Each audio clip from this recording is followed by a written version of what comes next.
Hello everyone, welcome to education insider. इस video में हम UP DElEd second semester math की यूनिट 12 पढ़ेंगे। यूनिट 11 तक हमने पढ़ लिया है, तो यहाँ पे हम यूनिट 12 स्टार्ट करते हैं। यूनिट 12 में है सर्वांग क्षमता तथा समरूपता। समरूपता तथा सर्वांग क्षमता के बारे में हम इस चैप्टर में पढ़ने वाले हैं। तो चलिए यहाँ पे हम देखते हैं सबसे पहले कि सर्वांग क्षमता का अर्थ क्या होता है। सर्वांग क्षमता का अर्थ है सभी प्रकार से बराबर अर्थात वे आकृतियां जिनकी समान आकार और समान माप होती है, जिनके आकार भी समान हो और माप भी समान हो, तो वो आकृतियां आपस में क्या कहलाती हैं? सर्वांगक्षम कहलाती है। सर्वांग क्षमता के नाम से अगर हम जाने तो सर्वांग क्षमता सर्व अंग समान, मतलब जिन दो आकृतियों के सर्व अंग समान हो वह सर्वांगक्षम कहलाते हैं।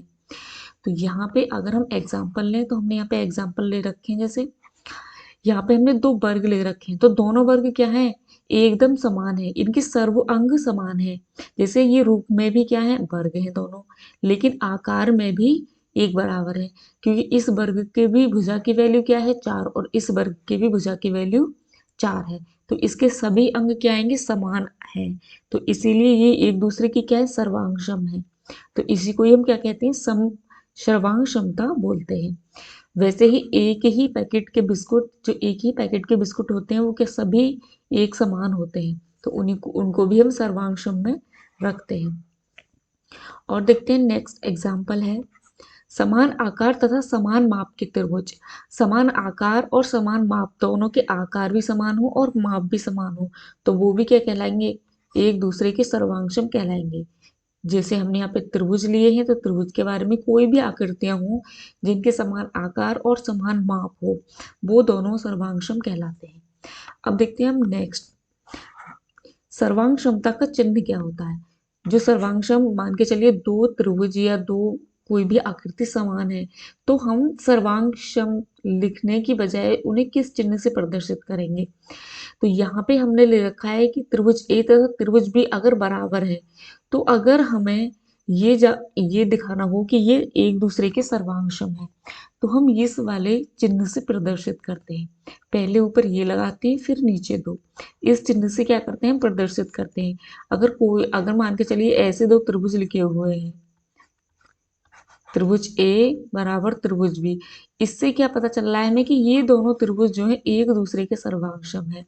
मतलब जो त्रिभुज ए है उसकी वैल्यू और रूप वो सभी समान होंगे त्रिभुज बी के, एक ही बराबर हैं, बिल्कुल भी सर्व अंग समान है, सारे अंग क्या है? समान है दोनों त्रिभुज के।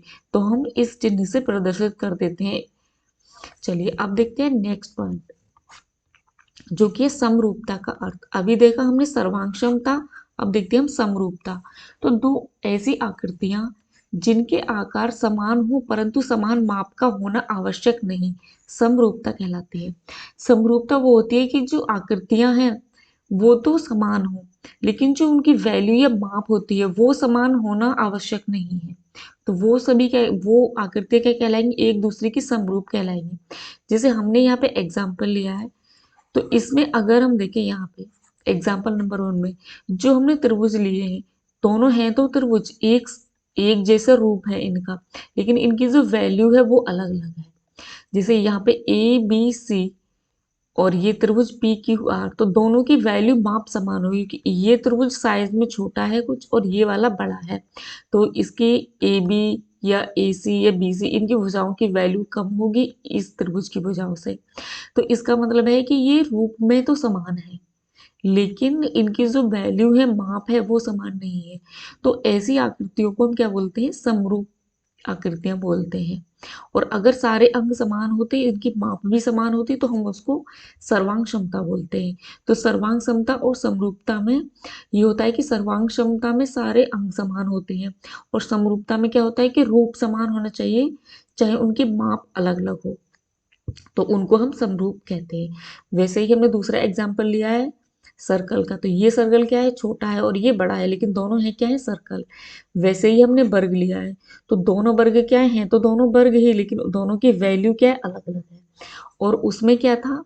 सर्वांग क्षमता में वैल्यू ही बराबर थी। जैसे यहाँ पे वर्ग भी हमने समान माप के लिए थे दोनों, वैसे ही जैसे ये एग्जाम्पल लिया था एक ही पैकेट के बिस्कुट, वैसे ही त्रिभुज जो थे उनके जो आकार भी समान था और उनके माप भी समान थे। लेकिन समरूपता में क्या होता है, रूप एक जैसा होना चाहिए समान, बट जो उनकी माप या वैल्यू है उसका समान होना जरूरी नहीं है। तो वो समरूप त्रिभुज या समरूप वर्ग समरूप कहलाएंगे एक दूसरे के दोनों आकृति। अब देखते हैं हम यहाँ पे कि जो समरूपता का चिन्ह है हम कैसे प्रदर्शित करेंगे, ये कोई भी आकृति, दो आकृतियां समरूप है। यदि त्रिभुज एबीसी तथा त्रिभुज पी क्यू आर परस्पर समरूप है तो उन्हें निम्न प्रकार व्यक्त करते हैं। तो यहाँ पे हम सिर्फ ऐसे लिख देंगे त्रिभुज ए बी सी, ये वाला चिन्ह लगा देंगे, समरूप है पी क्यू आर के। तो इसका मतलब है कि जो त्रिभुज ए बी सी है वो समरूप है त्रिभुज पी क्यू आर के। तो हमने यहाँ पे जाना दो पॉइंट्स के बारे में, यूनिट बारे में, कि सर्वांग क्षमता क्या होती है और समरूपता क्या होती है। अब हम देखेंगे नेक्स्ट यूनिट 13 में त्रिभुज से रिलेटेड सर्वांग क्षमता और समरूपता के कुछ नियम।